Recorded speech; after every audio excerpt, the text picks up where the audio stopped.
9th, 2022 meeting of the Planning Board. Matt? Good evening, members of the Planning Board. Let me just share my screen.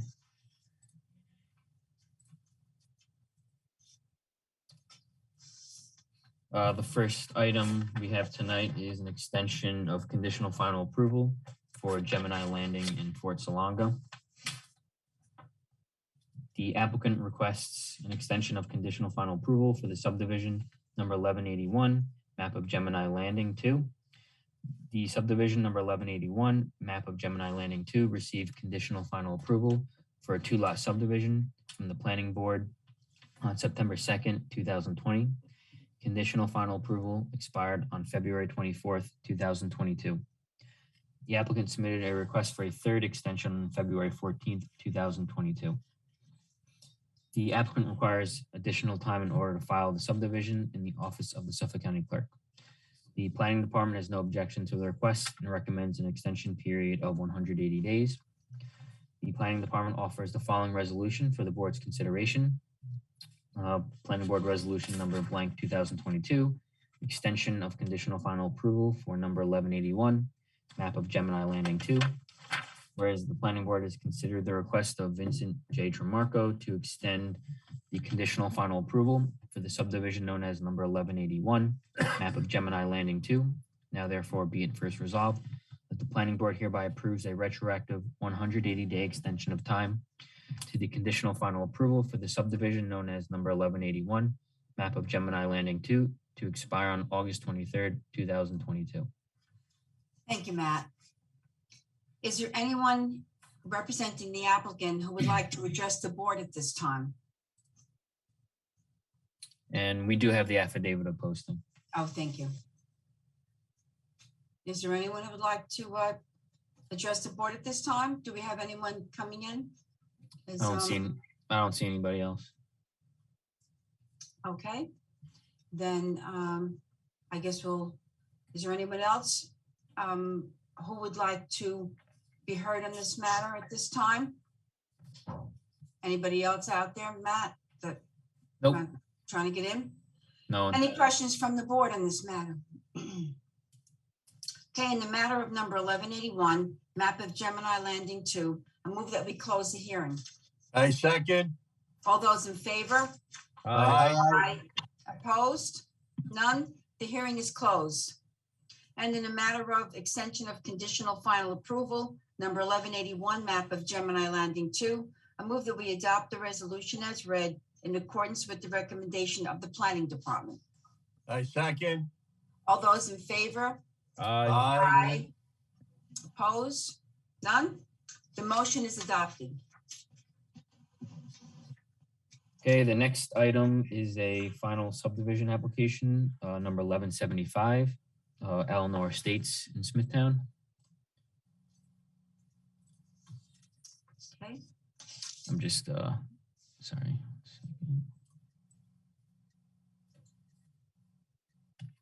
The applicant requests final subdivision approval in order to subdivide a 1.98 acre parcel into 3 single-family lots with a cul-de-sac.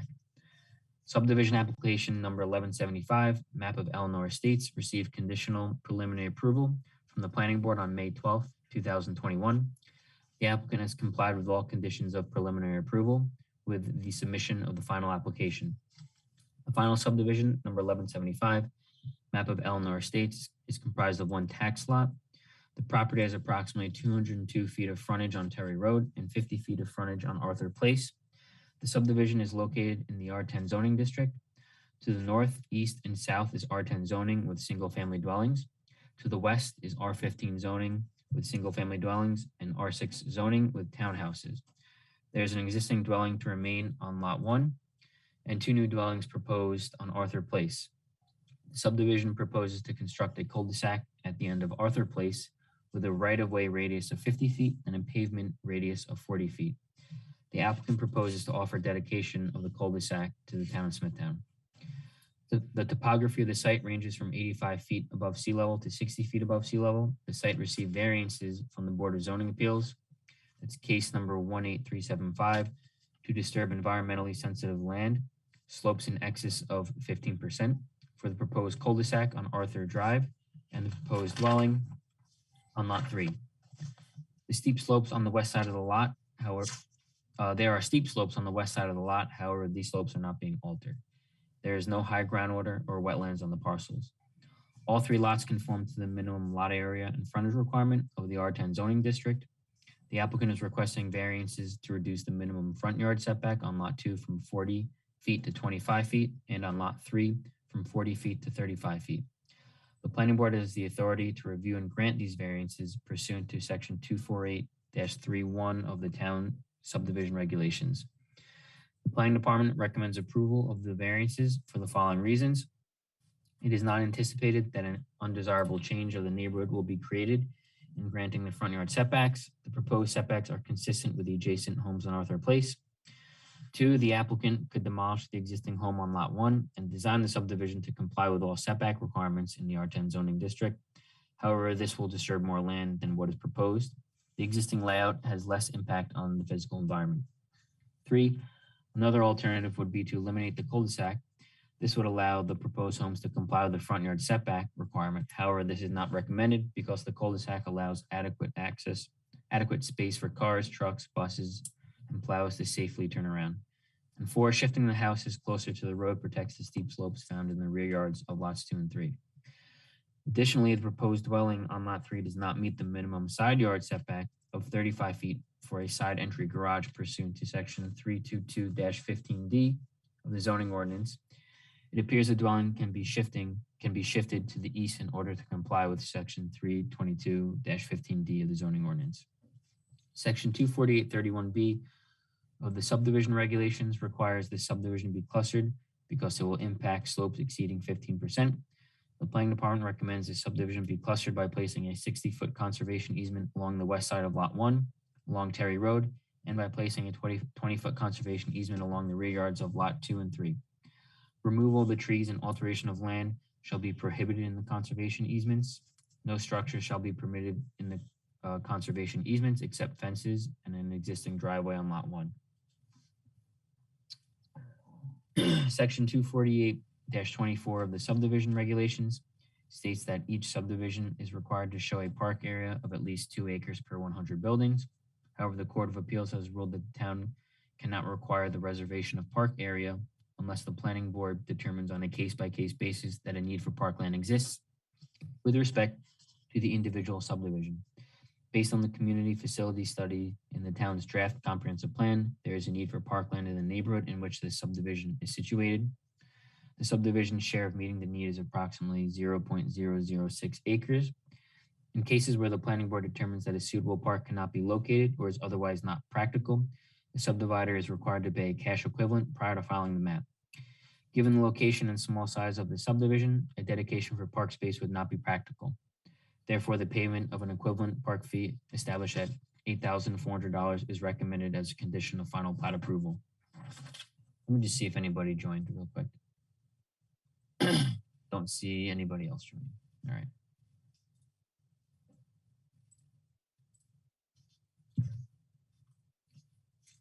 Terry Road has been classified as a major collector street and identified by the planning department as a road that needs sidewalks. Therefore, the existing sidewalks, there are existing sidewalks on the west side of the road, however, no sidewalks on the east side of the road. This subdivision fronts the east side of the road. Therefore, the planning department recommends sidewalks be waived on Terry Road. Arthur Place has been classified as a residential access street with low traffic volume. The planning department recommends sidewalks be waived on Arthur Place. The engineering, highway, and traffic safety departments have found the subdivision acceptable. The Department of Environment and Waterways recommends conditions related to land clearing and site preparation work. The attached letter was received from the New York State Department of Environmental Conservation. The applicant should contact the New York State DEC Regional Wildlife Office before any construction activity. Additional information, letters assuring availability of utility service have been received from the Suffolk County Water Authority and PSCG Long Island. The Smithtown Central School District has not acknowledged the subdivision. The amount of the inspection fees estimated at $5,294. The amount of the park fees, $8,400. The amount of the performance bond is estimated at $66,180. The amount of the cash deposit is $1,500. And the amount of the performance bond to be posted with the town is $64,680. The planning department offers the following resolution for the board's consideration.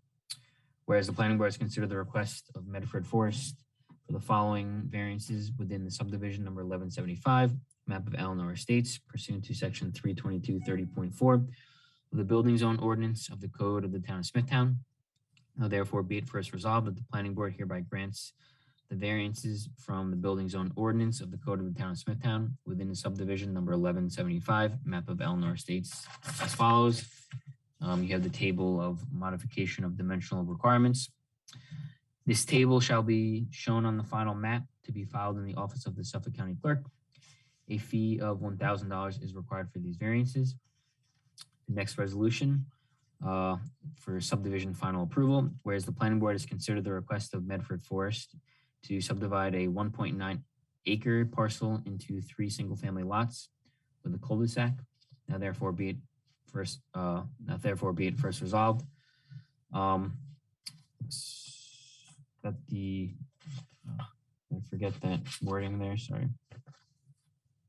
First resolved that the planning board hereby approves subdivision number 1175, map of Eleanor Estates, subject to the following conditions. A, posting of a performance bond in form and amount specified by a separate resolution of the planning board and for a term of 2 years. B, posting of a general liability insurance policy to run concurrently with the term of the performance bond and in accordance with other provisions of section 248 of the code of the town of Smithtown subdivision regulations. C, payment of an inspection fee and cash deposit as established by a separate resolution of the planning board. D, a check print of the final plat shall be submitted to the planning department for review before the milers are prepared. E, payment of a park fee of $8,400. F, final approval of the drainage and regrading plans to the satisfaction of the town engineer. G, the subdivision shall be clustered by placing a 60-foot conservation easement on the west side of Lot 1 along Terry Road and a 20-foot conservation easement along the rear property of Lots 2 and 3. Removal of trees and alteration of land shall be prohibited in the conservation easements. No structures shall be permitted in the conservation easements except fences and an existing driveway on Lot 1. H, the applicant shall contact New York State DEC Regional Wildlife Office prior to any construction activity or tree removal. I, prior to the commencement of construction activities at the subject parcel, including any land clearing or other site preparation work, the applicant shall abide by the following conditions. 1, all limits of clearing and any individual trees to be preserved within the clearing areas must be marked with snow fence or orange mesh construction fencing. Said fencing shall be located no closer to the trunk of any tree to be preserved than the drip line of said tree. This area to be preserved shall be as indicated in the tree preservation and land clearing plan prepared by Pat T. Secafico, licensed land surveyor and dated February 5th, 2021. 2, upon completion of the installation of fencing as required above, the applicant shall provide written notice to the Department of Environment and Waterways requesting inspection of the limits of clearing as marked in the field by the cited fencing. 3, the applicant shall not commence construction activities, including land clearing or other site preparation work, until the marked limits of clearing are approved in writing by the Environmental Protection Director. And 4, the snow fence or orange mesh construction fencing used to delineate the limits of clearing shall be maintained in place by the applicant until completion of all land clearing and grading activities at the subject parcel. Second, resolved that the chairman of the planning board is hereby authorized to sign the final plat, thereby approving said plat after the town board has accepted a performance bond of satisfactory form and amount. Third, resolved that the conditional final approval of said final plat shall expire 180 days after the date of this resolution and within 62 days after the chairman of the planning board signs the final map of this plat, unless said plat shall have been duly filed or recorded by the applicant in the office of the Suffolk County Clerk. And the last resolution, authorization to sign performance bond estimate, whereas the town departments of engineering, traffic, highway, and planning have prepared a performance bond estimate to cover the cost of all required public improvements. Now therefore be it first resolved that the chairman of the planning board is authorized to sign the performance bond estimate for number 1175, map of Eleanor Estates, in the amount of $66,180. and establish an inspection fee of $5,294 and a cash deposit of $1,500. Therefore, the amount of the performance bond to be posted with the town shall be $64,680. Thank you, Matt. And I have the affidavit of posting. Okay, thank you. Is there anyone representing the applicant who would like to address the board at this time? I don't see anybody in the Okay. waiting And lobby. is there anyone else who is watching, who or listening, who would like to be heard at this time? None? Any questions from the board on this matter? Okay, in the matter of number 1175, map of Eleanor Estates, I move that we close the hearing. I second. All those in favor? Aye. Aye. Opposed? None? The hearing is closed. And in the matter of number 1175, the final plat variance for map of Eleanor Estates, I move that we approve the variances as listed in the table of modifications in accordance with the recommendation of the planning department. I second. All those in favor? Aye. Opposed? None? The motion is adopted. And in the matter of subdivision final approval, number 1175, map of Eleanor Estates, I move that we adopt the resolution as read in accordance with the recommendation of the planning department. I second. All those in favor? Aye. Aye. Opposed? None? That motion is adopted. And lastly, in the matter of number 1175, map of Eleanor Estates, I move that we approve the performance bond estimate as recommended by the planning department. I second. All those in favor? Aye. Opposed? None? The motion is adopted. Okay, and I move that we adopt the minutes of the February 16th, 2022 meeting of the planning board. Second. All those in favor? Aye. Opposed? None? The motion is adopted. And now I move to adjourn this meeting. I second. All those in favor? Aye. The meeting is adjourned.